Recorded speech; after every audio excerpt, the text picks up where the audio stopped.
सर्दी की दस्तक। लाहौर के मुख्तलिफ इलाकों में बादल बरस पड़े। कलमा चौक, गुलबर्ग, जेल रोड, माल रोड में बारिश। आसमान से गिरती बूंदों ने सर्द मौसम की नवीद सुना दी। शकरगढ़, कोट राधाकिशन, बसीरपुर, शरपुर, रनाला खुर्द, ओकाड़ा में भी बारिश से मौसम खुशगवार।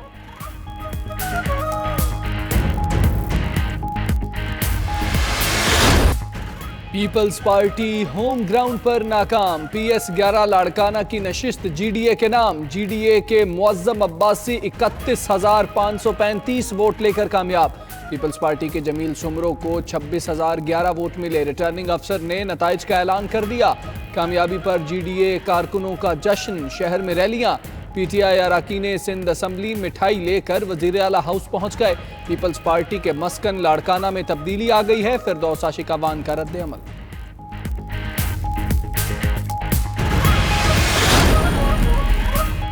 मौलाना का आज़ादी मार्च। जमीयत उलमा इस्लाम और मुस्लिम लीग नून की क़यादत में आज अहम बैठक। मौलाना फजलुर रहमान शहबाज शरीफ से मुलाकात के लिए पेशावर से लाहौर पहुंच गए। अकरम दुरानी भी हमरा। मुलाकात में आज़ादी मार्च समेत कई अहम उमूर पर तबादला ख्याल। आइंदा का लाएअमल तय किया जाएगा। फजलुर रहमान और शहबाज शरीफ मुलाकात के बाद मुश्तरका न्यूज़ कॉन्फ्रेंस भी करेंगे। बरतानवी शाही मेहमान लाहौरियों की मेहमान नवाजी के कदरदान शहजादा विलियम और केट मिडल्टन आज लाहौर से इस्लामाबाद रवाना होंगे। शाही जोड़े को गुज़श्ता रोज़ मौसम की खराबी के बायस लाहौर में क़याम करना पड़ा। 5 स्टार होटल में रात गुजारी। शाही मेहमानों ने गुज़श्ता रोज़ SOS विलेज और नेशनल क्रिकेट अकेडमी का दौरा किया। बादशाही मस्जिद और शौकत खानम हस्पताल भी गए।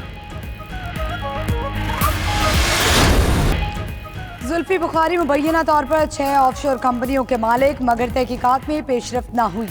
जुल्फी बुखारी को नैब ने कई बार बुलाया लेकिन पेश न हुए। जुल्फी बुखारी ने नैब को मनी ट्रेल देने का वादा भी आज तक पूरा न किया। क्या जुल्फी बुखारी कानून से बालातर हैं? 92 न्यूज़ के एंकर डॉक्टर दानिश तफसीलात सामने ले आए। प्रोग्राम जवाब चाहिए कि राब्ता करने पर जुल्फी बुखारी ने मौक़िफ़ देने से इनकार कर दिया।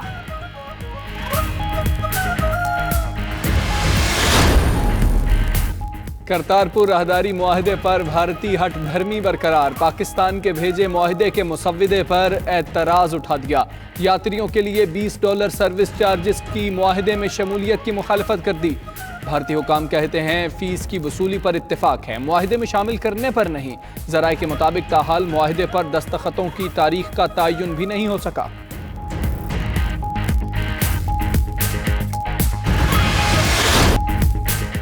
कहीं कचरा तो कहीं गंदगी के ढेर। करोड़ों रुपए मालियत से तामीर हैदराबाद का पार्क खंडरात में तब्दील। इंतजामिया की गफलत के बायस मुस्तफ़ा पार्क उजड़ गया। स्विमिंग पूल तबाह, बच्चों के झूले भी टूट फूट का शिकार। पार्क में शहरियों के बैठने का भी कोई बंदोबस्त नहीं।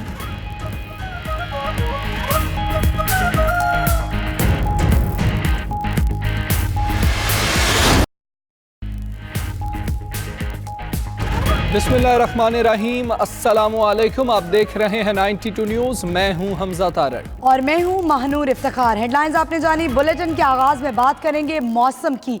सर्दी की दस्तक है। लाहौर समेत पंजाब के कई शहरों में गरज चमक के साथ बारिश हुई है। ओकाड़ा, शकरगढ़, पालिया, कोट राधाकिशन, बसीरपुर, रनाला खुर्द, फूलनगर में भी बारिश हुई है। मुख्तलिफ शहरों में बारिश से मौसम भी सर्द हो चुका है। बात करेंगे, शाहिद चौधरी हमारे साथ मौजूद हैं। शाहिद चौधरी, आगाह कीजिएगा, पंजाब का मौसम इस वक्त कैसा है, लाहौर का मौसम इस वक्त कैसा है, महकमा मौसमियात का क्या कहना है?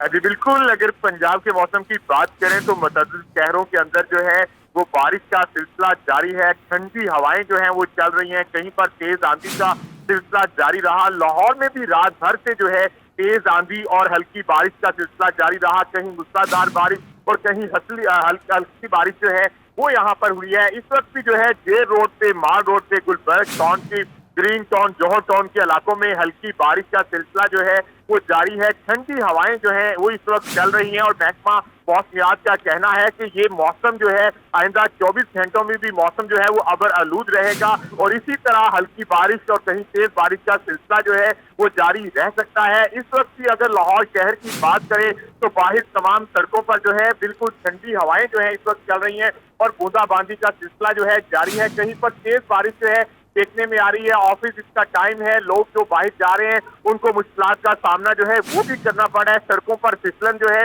वो भी ज्यादा हो चुकी है, जिसकी वजह से मोटरसाइकिल स्लिप होने के वाकयात जो है वो भी देखने में आ रहे हैं। तो इस वक्त महकमा मौसमियात का कहना है कि ये आइंदा 24 घंटों के दौरान भी ये बारिश का सिलसिला जो है वो जारी रह सकता है। फूल नगर, कृष्ण नगर, पालिया समेत दीगर जो शहर है उकाड़ा, वहां पर भी बारिश जो है वो भी रात गए से जारी है। हल्की बारिश और सर्दियों का आगाज अगर कहा जाए कि सही मायनों में हो चुका है तो गलत ना होगा। मौसम जो है इस वक्त सर्द है और शहरी जो है इसको इंजॉय भी कर रहे हैं। जी ठीक है, शहरी मौसम एंजॉय कर रहे हैं। मौसम का अहवाल तफसीलन आपने बताया। शाहिद चौधरी, बहुत शुक्रिया आपका। सिंथस मुआहदे की खिलाफ वर्जियों के बाद भारत ने सरमायाकारी की मद में अफगानिस्तान में भी पाकिस्तानी दरियाए चित्राल पर डैमों की तामीर का काम तेज कर दिया है। अफगानिस्तान में भारत की मदद से 12 पन बिजली घर बनाए जाएंगे जो 1177 मेगावाट बिजली पैदा करेंगे। आलमी बैंक अफगानिस्तान को इन 12 पन बिजली मंसूबों की तामीर के लिए 70 मिलियन अमरीकी डॉलर की इब्तदाई माली मुआवनत फराहम करेगा। आपको बताएं कि इन मंसूबों की तामीर के लिए आलमी बैंक और एशियाई तरक्याती बैंक के अलावा भारत की जानिब से भी फंड्स फराहम करने की यकीन दहानी कराई गई है। मजीद जानते हैं अपने नुमाइंदे जिशान जावेद से। जिशान, बताइएगा इस फंड से मुतालिक। जी, ऐसे है कि भारत की तरफ से जो सिंथस मुआहदा है 1960 उसकी मुसलसल खिलाफ वर्जी का सिलसिला भी जारी है। लेकिन अभी जो हालिया डेवलपमेंट हमारे सामने आई है वो ये है कि भारत जो आबियारी के हवाले से अब अफगानिस्तान में भी पाकिस्तान के खिलाफ एक नया महाज तैयार कर रहा है, जिसमें जो अफगानिस्तान है वहाँ पर जो पाकिस्तान से एक दरिया दाखिल होता है जिसे दरिया चित्राल कहते हैं और अफगानिस्तान में दाखिल होने के बाद उसे दरिया काबुल के नाम से जाना जाता है। उस दरिया पर अफगानिस्तान में 1777 मेगावाट पैदा वाली सलाहियत के 12 से ज्यादा जो पन बिजली मंसूबे हैं उस पर भारत जो है वो एक बहुत बड़ी इन्वेस्टमेंट कर रहा है, जिसकी जो मजमूई लागत है वो 8.9 अरब अमरीकी डॉलर बताई गई है।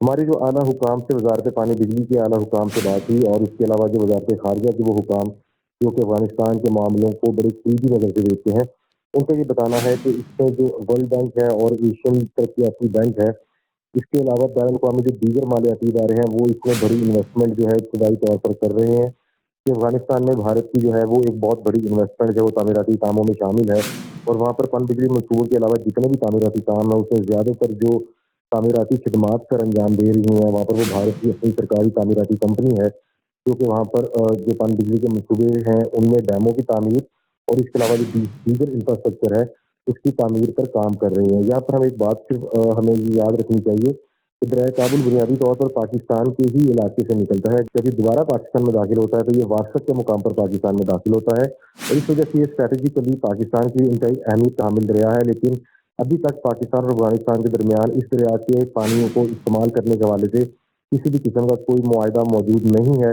और ना ही अभी ज़ाते आबी वसाइल की जानिब से इस पर कोई ऐसी खातर का पेशरफ देखने में आई है। जी बहुत शुक्रिया जिशान जावेद, आपने अपडेट किया।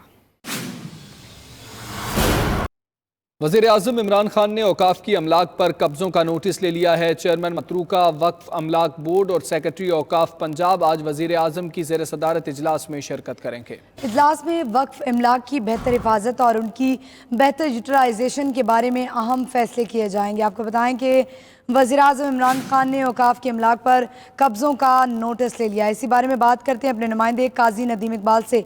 नदीम, बताइएगा इस हवाले से।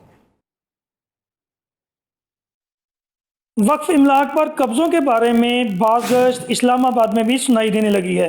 वज़ीर आज़म पाकिस्तान ने हुकूमत पंजाब के खुद मुख्तार इदारे औकाफ व मजहबी अमूर के अलावा वफाकी हुकूमत के झेली इदारे मतरूका वक्फ इमलाक बोर्ड से इस हवाले से जब रिपोर्ट तलब की तो बड़े होशरवा इंकशाफात सामने आए हैं। हमारे ज़राए ये बताते हैं कि वक्फ इमलाक पर कब्ज़ों का सिलसिला गुज़श्ता 15 सालों से अरूज पर पहुँचा है। वज़ीर आज़म पाकिस्तान इमरान खान ने हंगामी बुनियादों पर एक इजलास तलब किया है जो आज दोपहर वज़ीर आज़म की ज़ेर सदारत मुनक्कद होगा। इजलास में चेयरमैन मतरूका वक्फ इमलाक बोर्ड के अलावा सेक्रेटरी औकाफ पंजाब एजाज चौधरी भी शरीक होंगे और उस इजलास में हमारे ज़राए का कहना है वक्फ इमलाक पर कब्ज़े छुड़वाने, कब्ज़े करने वालों के ख़िलाफ़ कार्रवाई बड़े पैमाने पर करने, उनके पुश्ती बानों को पाबंद सलासल बनाने के अलावा वक्फ इमलाक की आने वाले सालों में बेहतरीन अंदाज में यूटिलाइजेशन के हवाले से पॉलिसी भी वज़ा की जाएगी, जिसका इतलाक आने वाले दिनों में न सिर्फ पंजाब बल्कि मुल्क भर में नाफजुल अमल होगा। जी।